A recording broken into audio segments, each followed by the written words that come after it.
Hello everyone, welcome to the session. आप सभी का बहुत बहुत स्वागत है। टारगेट यूपीएससी, ईपीएफओ, एपीएफसी और ईओए एग्जामिनेशन।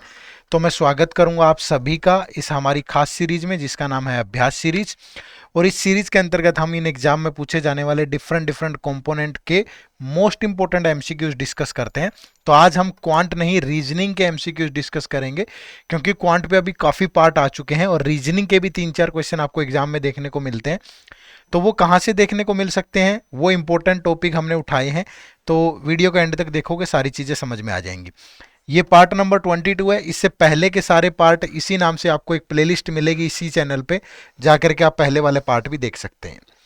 चलिए, तो एक बहुत ही खूबसूरत सी इन्फॉर्मेशन आप सभी के लिए। ईपीएफओ, एपीएफसी और ईओए एग्जाम की तैयारी करते हुए बच्चों को कई बार जो स्पेशल कंपोनेंट है ना, जैसे industrial relation, labour laws, insurance, account, social security, computer, auditing, इन सब के क्वालिटी क्वेश्चन नहीं मिलते हैं।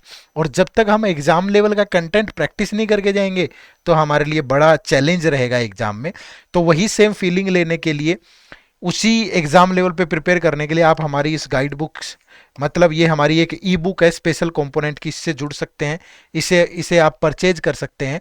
और इस ई बुक के अंदर आपको इन सारे कंपोनेंट के 1900 क्वेश्चन मिलेंगे, जो कि मतलब क्वालिटी क्वेश्चन होंगे, विद डिटेल सॉल्यूशन होंगे। तो इसके लिए आप इसी वीडियो के डिस्क्रिप्शन में जाएंगे तो आपको इस बुक का लिंक मिल जाएगा, वहां जाकर के आप इसे डाउनलोड कर सकते हैं। ठीक है, विद एक्सप्लेनेशन है, बहुत अच्छी बुक है। चलो शुरू करें भाई। तो इसी वीडियो के डिस्क्रिप्शन में लिंक है, जाकर के इनरोल कर सकते हो आप। चलो शुरू करते हैं। तो आज हम जिन दो टॉपिक की चर्चा करेंगे उनमें एक टॉपिक होगा डायरेक्शन और दूसरा होगा सिलोगिज्म। अब जब मैं सिलोगिज्म पढ़ाता हूं ना, तो सिलोगिज्म पढ़ाने के लिए कम से कम 5-6 घंटे तो मिनिमम चाहिए ही चाहिए। बट हम यहाँ छोटी सी बात करेंगे, क्योंकि एक आध सवाल पूछता भी है तो सीधा सा ही पूछता है, बहुत ज़्यादा मुश्किल नहीं पूछता बैंकिंग एग्जाम की तरह। डायरेक्शन में भी कोई ऐसी पजल टाइप की चीज़ें आपको नहीं मिलेंगी, नॉर्मली क्वेश्चन मिलते हैं। तो वो क्वेश्चन कैसे हो सकते हैं, इन दोनों पे हम प्रैक्टिस करेंगे, थोड़ी थोड़ी बेसिक चीज़ें भी जानेंगे। मतलब एक क्लियर अंडरस्टैंडिंग बन जाएगी अगर आप एंड तक देखेंगे तो। ठीक है, शुरू करते हैं। सबसे पहले डायरेक्शन। अब डायरेक्शन में ये 3-4 पॉइंट्स आपको ध्यान में रखने हैं। देखो, ये हमारी बेसिक डायरेक्शन होती है। ये ईस्ट है, ये वेस्ट है, ये साउथ है, ये नॉर्थ है, और इनके बीच में जैसे ये एंगल 90 डिग्री होता है। यहाँ पे भी एंगल कितना होगा, 90 डिग्री होगा। यहाँ पे भी एंगल कितना होगा, 90 डिग्री। और यहाँ पे भी ये एंगल कितना होगा, 90 डिग्री। तो ये 4 मेजर डायरेक्शन है और 4 सब डायरेक्शन होती है। जैसे ये वाली जो डायरेक्शन है ये नॉर्थ ईस्ट होगी। अब ऐसे ये वाली जो डायरेक्शन है ना, ये साउथ ईस्ट होगी। अब ये वाली जो डायरेक्शन है ये साउथ वेस्ट होगी। और ये जो डायरेक्शन है ये नॉर्थ वेस्ट होगी। ठीक है भाई, तो इस तरीके से आपको ध्यान रखना है। अब यहाँ छोटे छोटे पॉइंट और क्या हो सकते हैं, जैसे कभी भी कोई पर्सन 2 टाइम लेफ्ट लेता है या 2 टाइम राइट लेता है, तो वो हमेशा अपनी अपोजिट डायरेक्शन में पहुंच जाता है। जैसे मैंने कहा कि एक पर्सन ईस्ट को फेस कर रहा है, उसने 2 बार लेफ्ट टर्न किया। ठीक है, तो जब लेफ्ट टर्न लेगा, पहली बात तो लेफ्ट और राइट कैसे लेते हैं, आपको अपने आप को एज्यूम कर लेना है। जो आपका लेफ्ट है वो उसका भी लेफ्ट है, जो आपका राइट है वो उसका भी राइट है, बस। अब जैसे मेरा फेस ईस्ट की तरफ है तो मेरा राइट ये होगा, मेरा लेफ्ट ये होगा। अब अगर मैं 2 बार लेफ्ट टर्न लूंगा तो एक बार का लेफ्ट टर्न मतलब 90 डिग्री, फिर यहां से फिर लेफ्ट टर्न लूंगा तो पहुंच गया ना वेस्ट डायरेक्शन में, तो ईस्ट से वेस्ट में। तो जब भी कोई भी पर्सन 2 बार लेफ्ट टर्न ले या 2 बार राइट टर्न ले तो वो हमेशा अपनी अपोजिट डायरेक्शन में जाता है। और वो कभी भी अगर एक टाइम लेफ्ट ले और एक टाइम राइट ले तो no change in the direction. उसने कहा कि एक पर्सन ईस्ट को फेस कर रहा है, उसने पहले लेफ्ट टर्न लिया और फिर राइट टर्न लिया, तो वो अगेन उसी डायरेक्शन में आ गया, क्योंकि यहां से वो लेफ्ट टर्न लिया यहाँ, फिर अगेन राइट टर्न लेगा तो फिर यहाँ। ठीक है, अगर वो 4 टाइम लेफ्ट या 4 टाइम राइट टर्न ले रहा है तो no change in the direction. कोई किसी पर्सन का फेस जो है वो नॉर्थ डायरेक्शन में है और वो 4 बार लेफ्ट टर्न ले रहा है या 4 बार राइट टर्न ले रहा है, तो दोबारा फिर से वो इसी डायरेक्शन में पहुंच जाएगा। ये बेसिक बातें हैं जो आपको पता होनी चाहिए। ठीक है भाई, चलो इसके बाद नेक्स्ट पे बात करें कि जब भी हमें डिस्टेंस वगैरह फाइंड करना होगा तो यहाँ पे एक राइट एंगल ट्रायंगल यानी पाइथागोरस थ्योरम यूज होती है। ठीक है, ये होती है पाइथागोरस थ्योरम। मैंने कहा कि ये एबीसी एक ट्रायंगल है, ये ए, ये बी, ये सी। तो ये इसका हाइपोटेनस है, ये परपेंडिकुलर है, ये बेस है। तो हमेशा hypotenuse square is equal to होता है perpendicular square plus base square. ठीक है, ये एंगल हमेशा 90 डिग्री। जैसे मैंने कहा कि ये पर्सन यहाँ था, इसने सबसे पहले, ठीक है, इसने सबसे पहले अपने यहाँ से वेस्ट डायरेक्शन में 5 मीटर ट्रेवल किया, फिर इसने यहाँ से एक राइट टर्न लिया और 12 मीटर ट्रेवल किया। ठीक है, तो बताइए उसका एंड पॉइंट और स्टार्टिंग पॉइंट के बीच में डिस्टेंस कितना है, ये वाला पार्ट आपको बताना है। ठीक है, तो ये कितना हो जाएगा भैया, root over 12 square plus 5 square, तो रूट 169, तो दैट मीन्स ये 13 मीटर होगा। क्लियर है, बस इतनी सी चीज आपको ध्यान रखनी है। तो ये चीज, और अगर आपको बेसिक पता होगा बना लेंगे, थोड़ा गड़बड़ मत करना बस। ठीक है, प्रैक्टिस कर लेना तो गड़बड़ नहीं होगी वैसे भी। चलो कुछ क्वेश्चन प्रैक्टिस कर रहे हैं, इनसे शायद और आपके दिमाग में थोड़ी बहुत अगर कंफ्यूजन होगी तो वो आ जाएगी, दूर हो जाएगी मतलब। देखो पहला क्वेश्चन क्या है, Neha is to the west of Bhumi, ठीक है, which is to the south of Ravi. तो Priya is to the north of Ravi, then Priya is in which direction with respect to Neha. ये थोड़ा ध्यान से सोल्व करना। Neha is to the west of Bhumi, ये भूमि है, ठीक है, नेहा इसके वेस्ट में है। ठीक है, ये भूमि है, नेहा इसके वेस्ट में है। Which is to the south of Ravi, और जो भूमि है ये साउथ ऑफ रवि है। ठीक है, ये साउथ हो गया, ये रवि हो गया। अगर वो सिंपली डायरेक्शन बोल रहा है ना कि नॉर्थ है साउथ है, तो दैट मीन्स वो एंगल फिर उनके बीच में 90 डिग्री बन रहा है। ठीक है, इस चीज की टेंशन मत लो। अब वो कह रहा है कि Priya is to the north of Ravi. अब जो प्रिया है वो नॉर्थ ऑफ रवि है, ये रवि है, तो प्रिया यहां होगी, तभी तो इसका नॉर्थ होगा भाई। Then Priya is in which direction with respect to Neha, ये डायरेक्शन जो है नेहा से कौन सी होगी भाई, ये वाली। अब मैंने आपको बताया था ये डायरेक्शन कौन सी होती है, ये नॉर्थ है, ये ईस्ट है, तो नॉर्थ ईस्ट होगी। तो option number D is the right answer. Clear है, बहुत सिंपल है, मतलब मैंने बहुत बेसिक से शुरू किया है। अब करने को तो हम जब पढ़ाते हैं बैंकिंग में या रेगुलेटरी बॉडी में, पूरे 2-2 पेज की पजल होती है। ठीक है, 2-2 पेज की अरेंजमेंट होती है, पर आप पे थोपना थोड़ा है ना, वो जो आपके एग्जाम का लेवल है उसी पे बात करेंगे। कई बार एक आध बच्चा क्या होता है, चलते फिरते वीडियो देख लेता है, फिर वो कमेंट करता है अच्छा इतना बेसिक सा बताया है। अरे भैया, जो एग्जाम पढ़ रहे हैं उसकी नीड तो समझो ना। ठीक है, हाथ में फोन है तो कुछ भी कमेंट कर दोगे, है भाई। एक कैरेक्टर, एक अच्छे से निर्माण होना जरूरी है अगर आपको सिलेक्शन चाहिए तो। आ जाओ क्वेश्चन नंबर 2। देखो सारे बस एग्जाम लेवल के क्वेश्चन है। A boy started running from his house towards north. ठीक है, ये बॉय है, running towards, start running from his house, ये उसका हाउस है, towards north, and then turns left and run for 20 meter. ठीक है, अब यहां से ये दौड़ा होगा नॉर्थ की तरफ, पता नहीं, सुपोज यहां पहुंच गया। ठीक है, एंड देन टर्न्स लेफ्ट, यहां से लेफ्ट टर्न लेगा तो ये लेफ्ट टर्न होगा उसका। ठीक है, एंड रन फॉर 20 मीटर, और 20 मीटर रन करके यहां पहुंच गया। देन टुक 2 राइट टर्न और 50 मीटर ईच। राइट टर्न, तो पहला राइट टर्न ये लिया 50 मीटर का, ठीक है, फिर एक और राइट टर्न लिया तो ये 50 मीटर का। ये मत सोचना कि आपने ये वाला 50 तो छोटा ले लिया, ये बड़ा, उस पर मत जाओ। ठीक है, ये कहने को बनाया है, आप नंबर पे ध्यान रखना।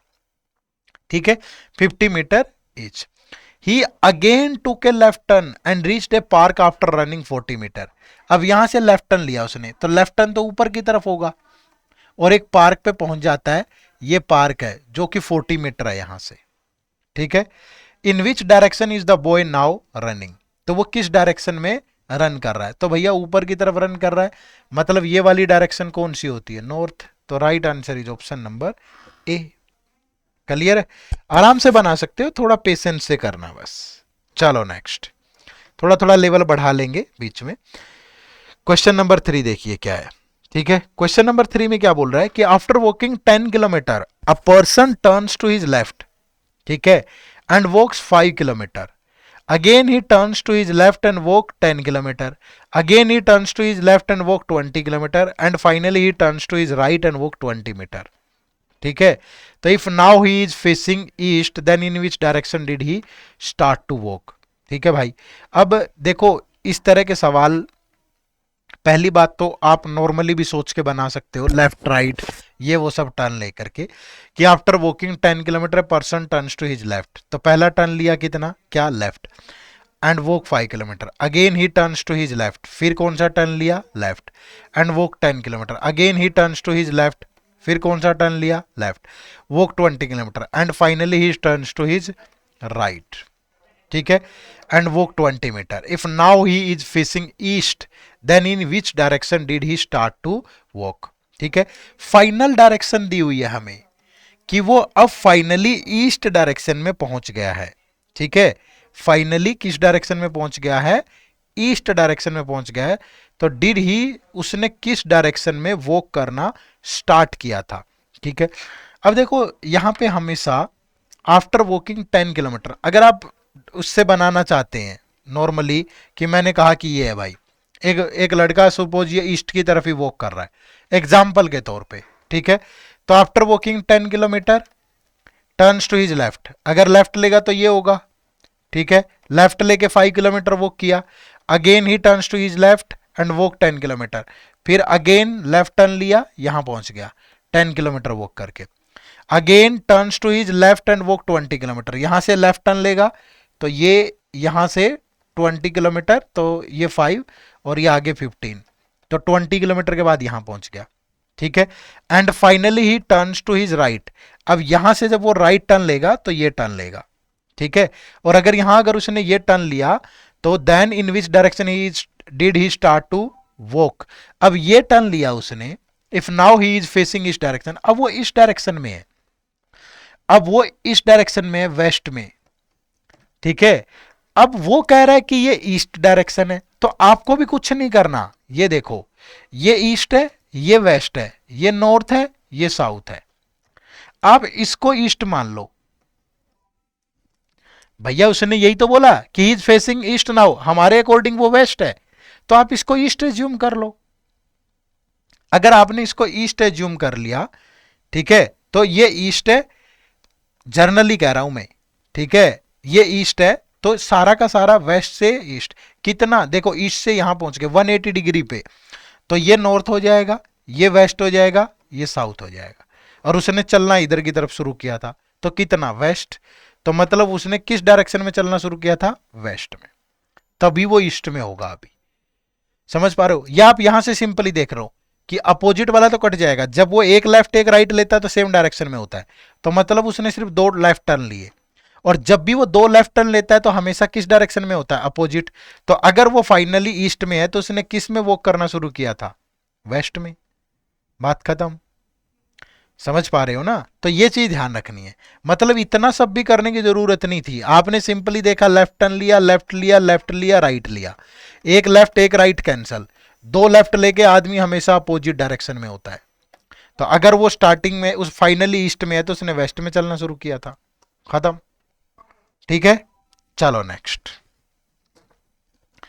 Question number 4, location of B is north of A and location of C is east of A, location of B is north of A, ये ए है ये बी है, and location of C is east of A, ये C है।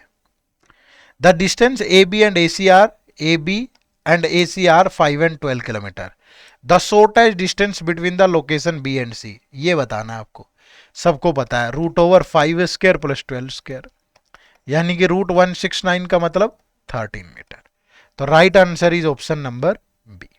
आसान था, मतलब एक एग्जाम्पल के तौर पे ही हमने लिया इधर। Next question number 5, video pause करके खुद से भी सोल्व कर लिया करो, ऐसा नहीं है कि दौड़ते जा रहे हैं, वीडियो पॉज करो खुद से भी सोल्व करो। देखो क्या है, Garima start from her office walk 20 kilometre towards south.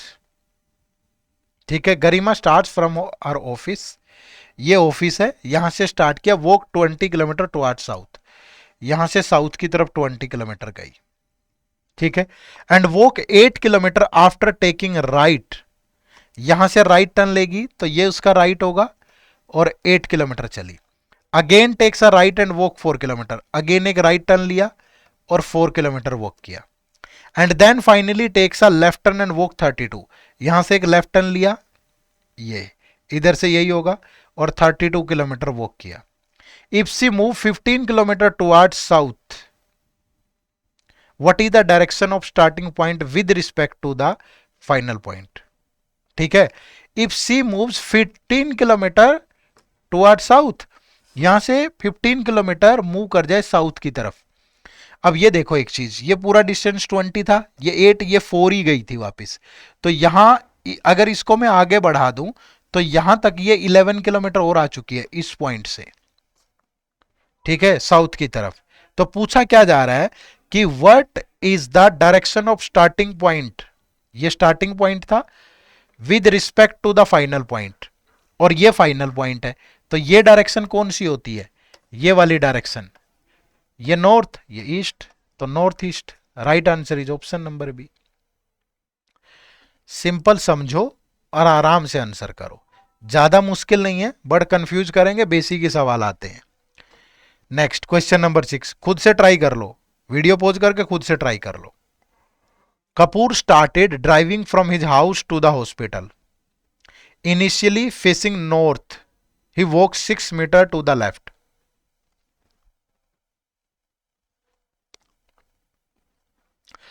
From his house, ये हाउस है, to the hospital, initially facing north, initially facing north, he walk 6 metre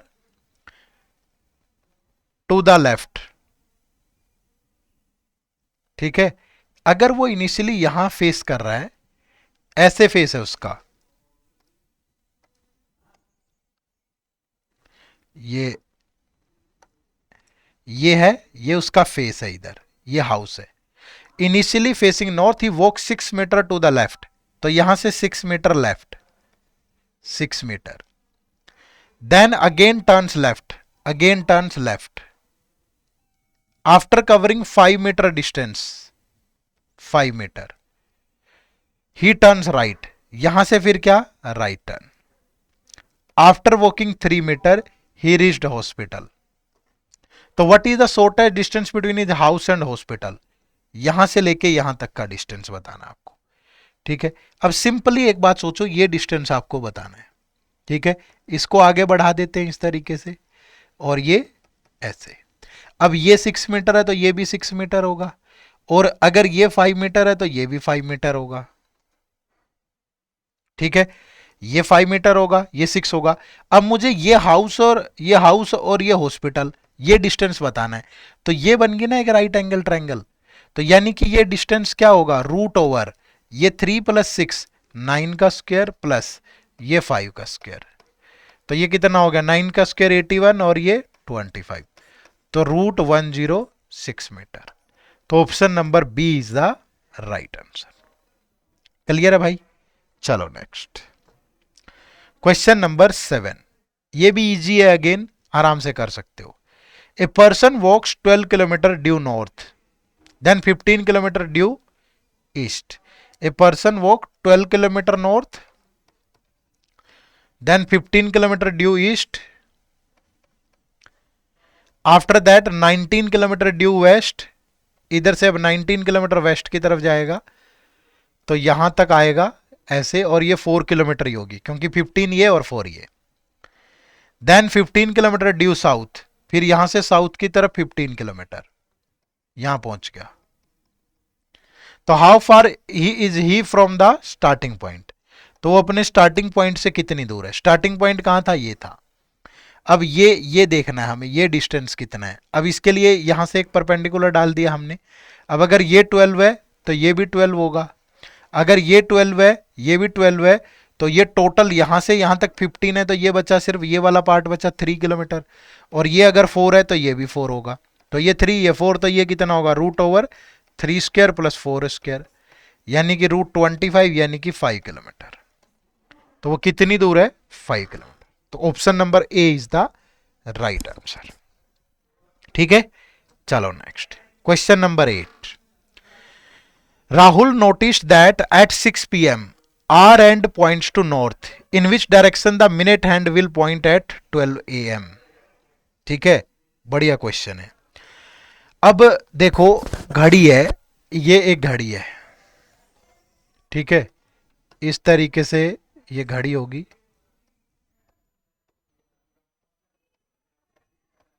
ये 12 है, ये 1 2 3 4 5 6 7 8 9 10 11। Rahul notice that at 6 PM, अब 6 PM पे जो आर एंड होगी वो तो यहां होगी, ये आर एंड है और ये मिनट हैंड है। 6 बजे तो यही तो होगा भाई, 6 बजे पे पॉइंट्स टू, बट वो कह रहा है कि Rahul notice that at 6 PM hour hand points to north, यानी कि जो साउथ है, आर एंड हमारे अकॉर्डिंग साउथ है, इसने इसको नॉर्थ बना दिया। तो साउथ को अगर नॉर्थ बना दिया तो क्या चेंज होगा, clockwise 180 degree, clockwise 180 degree, clockwise 180 degree, यानी कि इसको ये डायरेक्शन बना दिया तो उल्टा ही बना दिया ना उसने। ये रियल है, ये इमेजिनरी है जो उसने बोला है, समझ पा रहे हो सकता है उसने घड़ी उल्टी देख ली हो, जो भी है। अब वो कह रहा है कि in which direction the minute hand will point at 12 AM। भैया 12 बजे तो दोनों यही होती हैं, आर एंड भी और मिनट एंड भी। जब हमने साउथ को नॉर्थ बना दिया तो नॉर्थ का क्या बन जाएगा, साउथ। नॉर्थ का क्या बन जाएगा, साउथ। खत्म। आप ये देखो कि चेंज क्या हो रहा है। भैया एक्चुअल में घड़ी साउथ की तरफ होती है, लेकिन उसने कहा नॉर्थ की तरफ है, तो फिर ये यही तो चेंज हुआ ना, ये 90 डिग्री और ये 90 डिग्री, और क्लॉकवाइज चेंज हुआ। ठीक है, चलिए नेक्स्ट। अब जैसे ये क्वेश्चन है, if south becomes north east, तो यही तो देखना है ना कि नॉर्थ साउथ ईस्ट वेस्ट, कि south become north east, south को नॉर्थ ईस्ट बना दिया। चेंज क्या हुआ, देखो ये 90 और ये 35, तो 45 135 डिग्री एंटी क्लॉकवाइज चेंज हुआ। तो व्हाट विल नॉर्थ बिकम, तो नॉर्थ में क्या बन जाएगा, ये नॉर्थ है तो इसमें भी 135 डिग्री एंटी क्लॉकवाइज, ये 90 और ये, तो ये साउथ और वेस्ट के बीच में क्या होता है, साउथ वेस्ट। ठीक है, तो यही क्वेश्चन था, यहां भी यही चेंज देखना था हमें। बहुत ज्यादा लेवल नहीं लिया, अगेन ध्यान रखना, क्योंकि पर्पज एग्जाम लेवल कवर करना है, टाइम पास करना नहीं। ठीक है, चलो कुछ क्वेश्चन बेसिक से क्वेश्चन सिलोगिज्म के ले लेते हैं। कम पूछता है बट रीजनिंग में जो इंपॉर्टेंट है वो सारा कवर कर लेते हैं। पिछली क्लास में हमने एनालॉजी कवर किया था, आज हमने डायरेक्शन और सिलोगिज्म से कम क्वेश्चन आते हैं, बट थोड़ा बेसिक सा बता देता हूं। ये 4 बेसिक फंडामेंटल स्टेटमेंट होती है हमारी। जैसे सम ए आर बी, तो इसका ऐसे बनता है डायग्राम कि अगर ये ए है ये बी है तो ये दोनों का कॉमन पार्ट होगा, ये सम ए आर बी।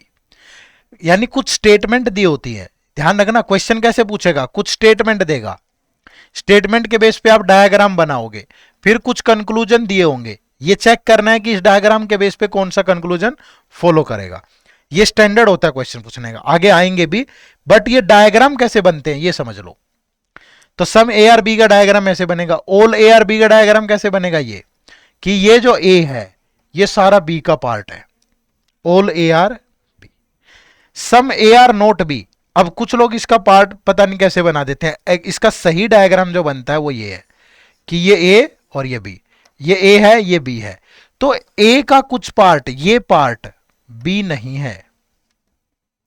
ये इसका जो स्टैंडर्ड और एग्जैक्ट आपका डायग्राम है वो है।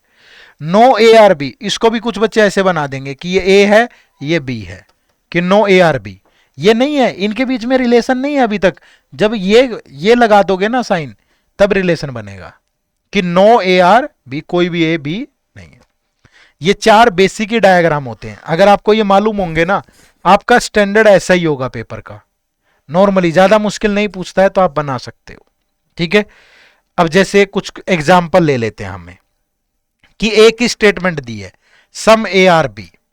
ठीक है, क्या स्टेटमेंट दी है कि सम ए आर बी, ये कॉमन पार्ट है दोनों का। देखो मैं 2-3 चीजें बताता हूं आपको। पहली चीज ध्यान रखना, स्टेटमेंट और कंक्लूजन। अगर स्टेटमेंट पॉजिटिव है ना, उसका कभी भी नेगेटिव कंक्लूजन सही नहीं होगा। अगर स्टेटमेंट नेगेटिव है तो उससे कभी भी पॉजिटिव कंक्लूजन नहीं बन सकता। पॉजिटिव स्टेटमेंट से हमेशा पॉजिटिव कंक्लूजन निकलेगा और नेगेटिव से नेगेटिव। लेकिन ये ध्यान रखना सिर्फ डेफिनेट केस में होगा ऐसा, पॉसिबिलिटी में नहीं। हम सिर्फ डेफिनेट की बात कर रहे हैं, ठीक है, पॉसिबिलिटी की बात नहीं कर रहे। जैसे यहां पे दिया है कि some A are B, statement positive है। अब इसमें ये देखो, no A are B no B are A, ये नेगेटिव कंक्लूजन तो बन ही नहीं सकते इससे, सीधा आप आंख आंख बंद करके लगा दो कि ये तो होंगे नहीं। बाकी ये चेक करने हैं। अब जो ये कॉमन पार्ट होता है ना, ये हमेशा डेफिनेट की बात करता है, और ये जो पार्ट है ना, ये दोनों, ये मैं इनको हमेशा ब्लैंक पार्ट बोलता हूं। ब्लैंक पार्ट हमेशा पॉसिबिलिटी की बात करता है। किसकी बात करता है? पॉसिबिलिटी की। और कॉमन पार्ट किसकी बात करता है? डेफिनेट की। ठीक है, अब यहां पे देखो सबसे पहले क्या दिया हुआ है कि some A are B some B are A. क्या बी का कुछ पार्ट ए है? बिल्कुल है, ये दोनों का कॉमन पार्ट है। अब क्या कह रहा है? All A are B.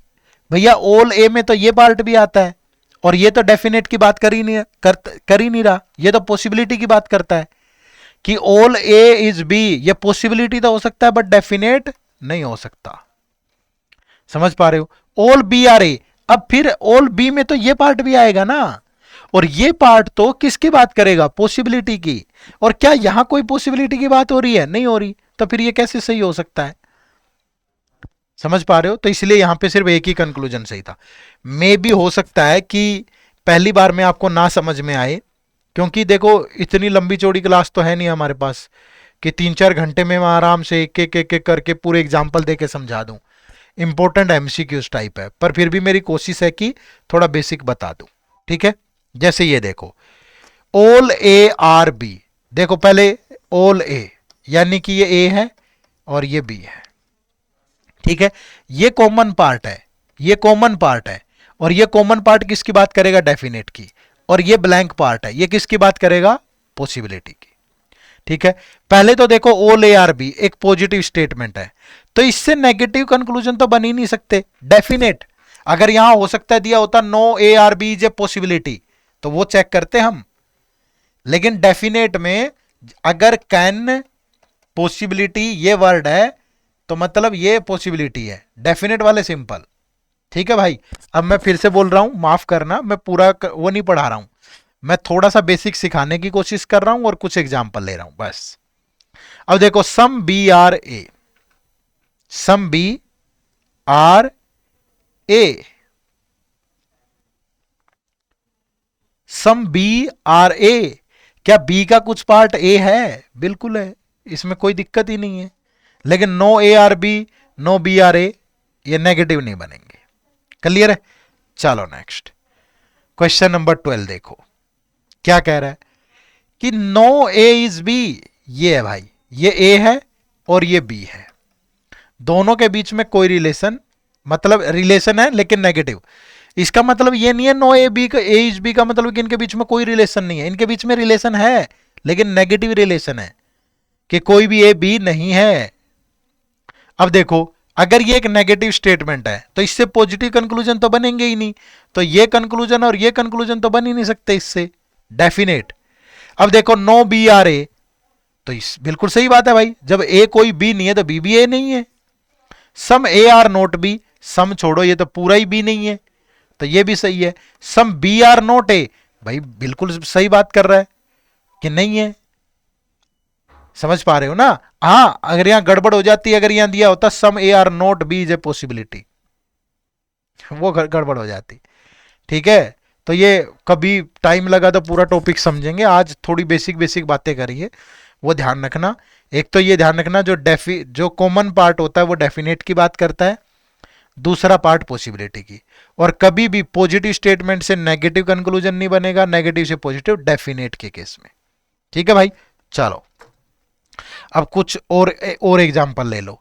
Some A are not B, ये ए है, यानी ए का कुछ पार्ट बी नहीं है, ए का ये वाला पार्ट भी नहीं है।